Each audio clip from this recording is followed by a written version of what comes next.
صلی اللہ علی محمد صلی اللہ علیہ وسلم۔ بسم اللہ الرحمن الرحیم۔ نفل نمازوں سے بندہ اللہ سے قریب ہوتا ہے۔ فرض نمازیں حساب میں آتی ہیں، نفل نمازوں سے بندہ اللہ سے قریب ہوتا ہے۔ رسول اللہ صلی اللہ علیہ وسلم اتنی نمازیں پڑھتے تھے، پیروں پر ورم آتا تھا۔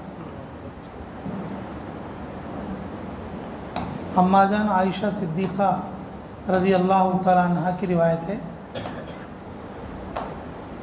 بعض موقع پر آپ اتنا لمبا سجدہ کرتے، ہمیں پیچھے تلووں پر ہاتھ رکھ کے سمجھنا پڑتا کہ گرمی باقی ہے، ابھی آپ صلی اللہ علیہ وسلم زندہ ہیں۔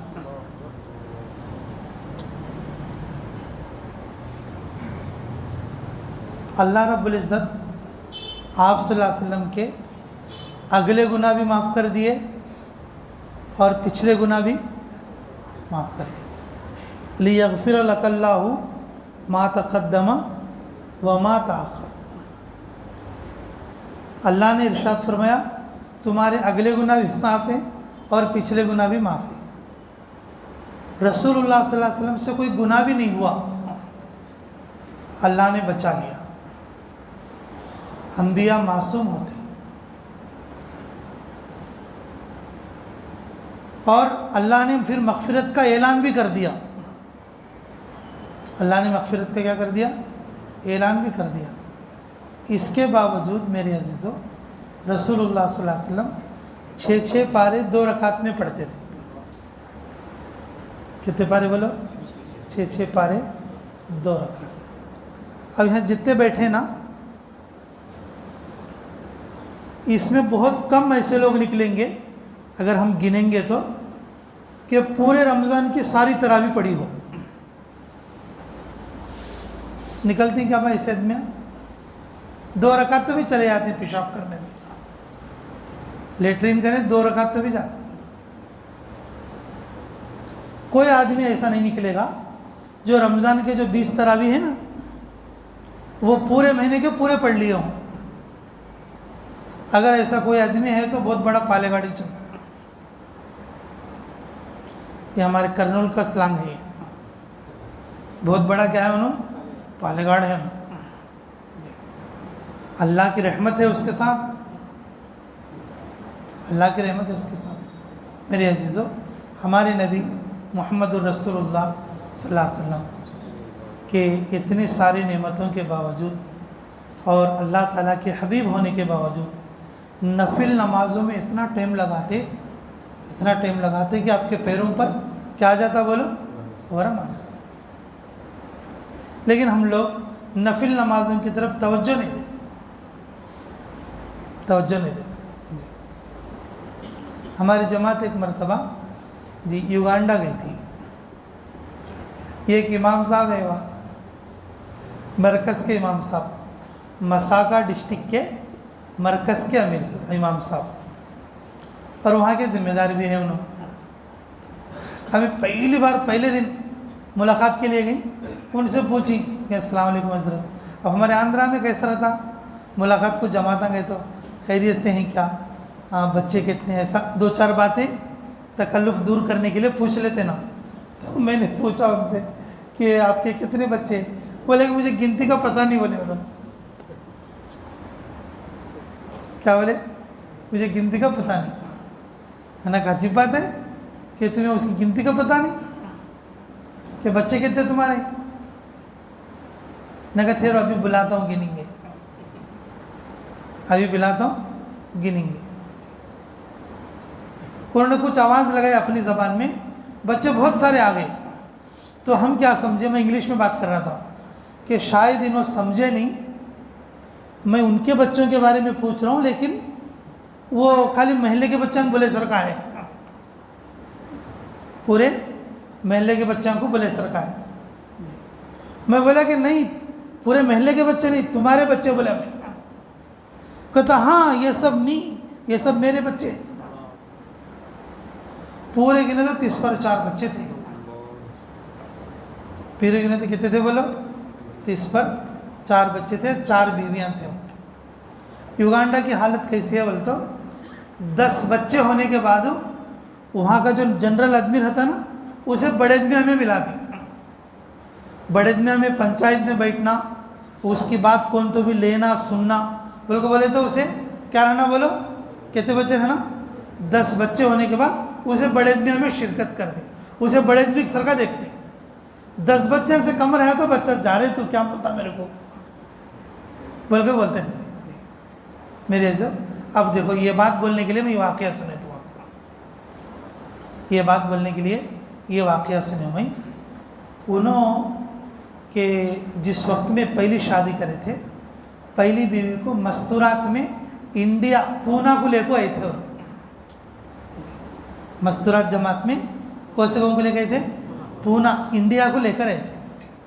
میرے عزیزوں کہ ہمیں تقریباً بولے تو 1 مہینہ رہے مساکا مرکز کے اندر ہی تو ہمیں دیکھے سو کیا بولتے وہ جو بیوی اللہ کے راستے میں وقت لگا کر تھی وہ جو بیوی ہے نا اپنے پورے بچوں کو نماز سکھا کے پورے بچوں کو نماز سکھا کے اور وہ بچوں کو نفل نمازوں کی ٹرائل کراتی تھی جو امام بننے کی. نفل نمازوں کیا کرتی تھی ٹرائل کراتی تھی. وہاں گڈھے کھاتی نترالو کے ٹائپ کے کسوا بولتے ہیں اس کو نترالو کے ٹائپ کے گڈھے رہتے جی. اب وہ صبح کے کھانے میں 1 گڈھا رات کے کھانے میں 1 گڈھا ملتا. ہمیں وہاں دیکھے سو ہمارے ہم تھی وہ کارگزاری کیا کہتے جب تک کہ 40 رکعت بچے نہیں پڑھتے وہ ماں ان کو گڈھا نہیں دیتی تھی کھانا کھانے کے لیے. کتنے رکعت پڑھنا 40 رکعت پڑھنا پورے بچے مل کے سب بنا کے پڑھنا. میرے عزیزوں جو لوگ عملوں پر مشق کر رہے ہیں نا اللہ ان کو بہت آگے پہنچا دے. اور ہم لوگ ایسے ہیں جمعہ کی نماز پڑھ کے کیا کرتے بولو جمعہ کی نماز پڑھ کے سنتاں بھی چھوڑ ڈالتے نافلہ بھی چھوڑ ڈالتے. صرف خطبہ سن کے 2 رکعت فرض پڑھ لینا ہم یہ سمجھتے کہ بھی جمعہ ادا ہو گئی ہماری. اور 5 وقت کی نمازوں کے اندر بھی ہم لوگ کیا کرتے کہ بس اپنا امام صاحب نماز پڑھا دیے تو اب چل دیے اپنا اور سنت نفل کی طرف غور نہیں کرتے. میرے عزیزوں میں یہ بات عرض کر رہا تھا آپ سے کہ فرض نماز حساب میں چلے جاتے میرے بھائی. حساب میں کچھ کمی رہ گئی اللہ نفلوں کو بلاتے اس کے اندر. فرض نماز سے بندہ اللہ سے قریب نہیں ہوتا بلکہ حساب سے چھٹکار ہوتا. حساب سے کیا ہوتا چھٹکار ہوتا. نفل نماز سے بندہ اللہ سے قریب ہوتا. نفل نماز سے بندہ کیا ہوتا بولو اللہ سے قریب ہوتا.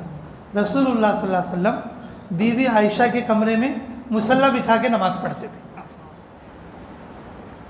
رسول اللہ صلی اللہ علیہ وسلم کس کے کمرے میں بولو ہوں باہر ڈھک ڈالے تو مسجد ہو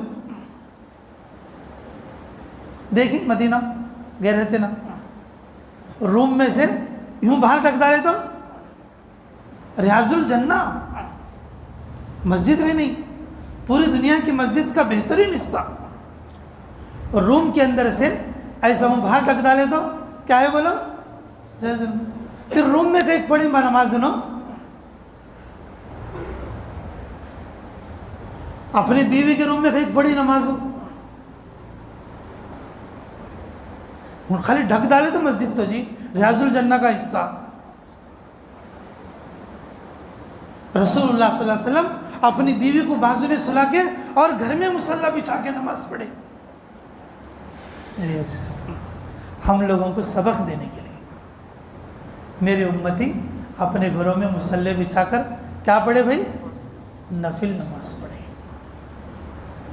کیا پڑھے بولو میرے امت قیامت تک کے آنے والی جو میری امت اپنے گھروں میں کیا بچھا کر بولو مصلی بچھا کر کیا پڑھے نماز پڑھے. مرد آدمی جب گھر میں نماز پڑھتا ہے نا عورتوں کو بھی ترغیب ہوتی ہے بھائی، عورتوں کو بھی کیا ہوتی ہے؟ ترغیب ہوتی ہے. اب تمہیں بولتی پڑھ لگے نماز بول کو بولتی، اسے کتنے کی کام آتی، 160 کام آتی گھر میں بھائی کو. اگر تمہیں مصلی بچھیں گے اپنے گھر میں، کبھی گھر کی برکت کی نیت سے ہی صحیح، اللہ کو راضی کرنے کی نیت سے صحیح، اشراق کی نیت سے صحیح، تہجد کی نیت سے صحیح، میرے عزیزو اپنے گھر کو قبرستان مت بناؤ. فرمایا رسول اللہ صلی اللہ علیہ وسلم نے، جس گھر میں مصلی نہیں بچھتا وہ قبرستان ہے. مسجدوں میں بھی نفل نمازوں کی عادت بنانا. کیا بنانا بھائی؟ نفل نمازوں کی عادت بنانا. فرض نمازوں کے بعد جو سنت نفل رہتی نہیں چھوڑنا. اللہ سے قریب کرنے والے اعمال ہیں. اللہ سے کیا کرنے والے؟ قریب کرنے والے اعمال ہیں. بندہ اس سے قریب ہوتا، قبولیت میں جلدی ہوتی. قبولیت میں کیا ہوتی؟ جلدی ہوتی. جو بندہ 2 رکعت نفل نماز پڑھتا، شیخ الحدیث زکریا رحمۃ اللہ علیہ فرماتے ہیں کہ اس نے اللہ تعالیٰ کے 2000 حکموں پر عمل کیا. کتنے حکموں پر؟ 2 رکعت نفل پر کتنے حکموں پر عمل کیا؟ 2 رکعت نفل ادا ہونے میں 2000 حکم اللہ کے ادا ہوتے ہیں. اس میں اللہ کا ایک حکم اتنا بھاری ہے، 7 زمین 7 آسمانوں سے بہتر ہے. اللہ کا ایک حکم کا ٹوٹ جانا 7 زمین 7 آسمانوں کے ٹوٹ جانے سے زیادہ خطرے کی بات ہے. اگر کوئی بندہ صرف اللہ کی رضا کی نیت سے 2 رکعت نفل پڑھے، ہاتھ اٹھا کر اللہ سے مانگے، اے اللہ تم مجھ سے راضی ہو جا، اللہ فوراً راضی ہو جاتے. اللہ فوراً کیا کرتے بولو؟ راضی ہو جاتے. اللہ تعالیٰ تو اس انتظار میں رہتے ہیں کہ کوئی بندہ ہے مجھے راضی کرنے والا، میں اس سے راضی ہو جاؤں. میری عزیزو نفل نمازوں کے بغیر یہ چیز ممکن نہیں ہے. جو بندہ نوافل کی پابندی کرتا اس کی فرض کبھی نہیں چھوٹتی. جو بندہ نوافل کا اہتمام کرتا اور اس کی فرض بولو کبھی نہیں چھوٹتی. اگر فرض نماز اس سے چھوٹ گئی یا چوک ہو گئی، اللہ نفل نمازوں کا حساب اس میں برابر کرے. اس لیے میرے عزیزو نفل نمازوں کی پابندی کریو.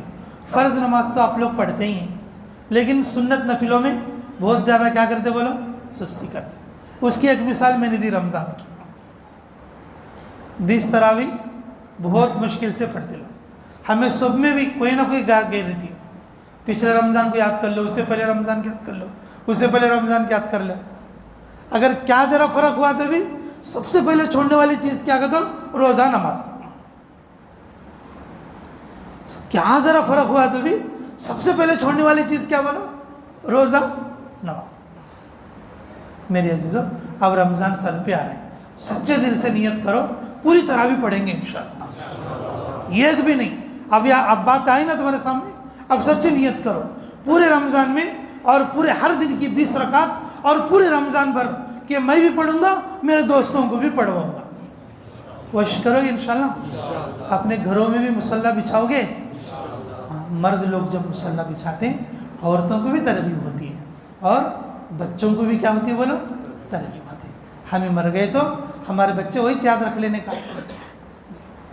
ہمیں مر گئے تو میرے ابا تھے میرے گھر میں مصلی بچھاتے تھے، میرے ابا تھے میرے گھر میں نماز پڑھتے تھے، وہی یاد رکھ لینے کا. بیویاں بھی یاد رکھتے ہیں، میرا آدمی تھا کہ نماز پڑھتا تھا. بمبئی میں ہماری ایک پھوپھی رہتی ہے، عمر رسیدہ بھی ہو گئی، عمر رسیدہ بھی ہو گئی. تو میں نے کہا چلو تم تو زیادہ بوڑھی ہو گئی ہو، تمہیں عدت کرنے کی ضرورت نہیں، تمہیں عدت 4 مہینے 10 دن گزارنے کی ضرورت نہیں. بولے کہ نہیں میں عدت ضرور کروں گی. میں نے اپنے شوہر کے ساتھ کتنے 57 سال نکالے. کتنے سال نکالے؟ 57 سال نکالے. اس کا کوئی عمل اس قابل نہیں تھا جو مجھے خوش کرتا، لیکن اس کا ایک عمل تھا کہ رات میں جب وہ 1 یا 2 بجے سوتا تہجد پڑھ کے سوتا. کیا پڑھ کے سوتا؟ دیکھو بیوی مرنے کے بعد بھی اس کی ایک عمل سے راضی نہیں، لیکن رات میں جو سوتے وقت تہجد پڑھ کے سوتا تھا، اور وہ عمل اس کو کیا رہا بولو؟ یاد رہا۔ اس لیے میرے عزیزو اپنے گھر میں مصلی بچھاؤ اور اپنے بچوں کو بھی نماز کی لائن پہ لگاؤ۔ جب تم اپنے گھر میں مصلی بچھا کر نوافل پڑھو گے، تمہاری گھر کی عورتوں کو بھی نماز پڑھنا آسان ہوگا اور آپ لوگوں کو فرض پڑھنا آسان ہوگا۔ کوشش کرو گے انشاءاللہ؟ بس کیا بات؟ ربنا تقبل منا انک انت السمیع العلیم وتب علینا انک انت التواب الرحیم۔ اے اللہ اس مجمع کو قبول فرما، جو بات کہی سنی گئی، کہنے والے سننے والے سبھی محتاج ہیں، اللہ سبھی کو عمل کی توفیق عطا فرما۔ اے اللہ تیری مدد کے بغیر ہم قدم بھی نہیں اٹھا سکتے، قدم قدم پر اعانت فرما، غیبی تائید شامل حال فرما۔ اے اللہ جو بات ابھی بتائی گئی ہے، اللہ ہم سب کو عمل کی توفیق دے، رمضان کی قدر کرنے کی توفیق دے، نوافل کی توفیق عطا فرما۔ اے اللہ رمضان کی پوری تراویح پابندی کے ساتھ پڑھنے کی توفیق عطا فرما۔ اے اللہ جن جن لوگوں نے دعاؤں کے لیے کہا یا لکھا، اللہ جن لوگوں کا ہم پر حق ہے، جو دعاؤں کے لیے کہنا چاہتے تھے نہیں کہہ سکے، اے اللہ جو لوگ بار بار ہمیں دعاؤں کے لیے درخواست کرتے رہتے ہیں، اللہ ان سب کی ہر جائز دعا کو قبول فرما۔ اے اللہ سب کے گھروں کو قبرستان بننے سے حفاظت فرما۔ اے اللہ ہم سب کے گھروں کو جنت کا باغیچہ بننے کی توفیق عطا فرما۔ ہمیں بھی قبول فرما لے، ہمارے اہل اولاد کو بھی قبول فرما لے۔ اے اللہ ہمارے دوستوں کو بھی قبول فرما لے۔ اے اللہ جو لوگ ہم سے محبت رکھتے ہیں یا ملتے جلتے ہیں، اللہ ان کو بھی قبول فرما لے۔ ربنا تقبل منا انک انت السمیع العلیم وتب علینا انک انت التواب الرحیم۔ اللہم صلی وسلم دائما ابدا علی حبیبک خیر الخلق کلہم برحمتک یا ارحم الراحمین والحمد للہ رب العالمین۔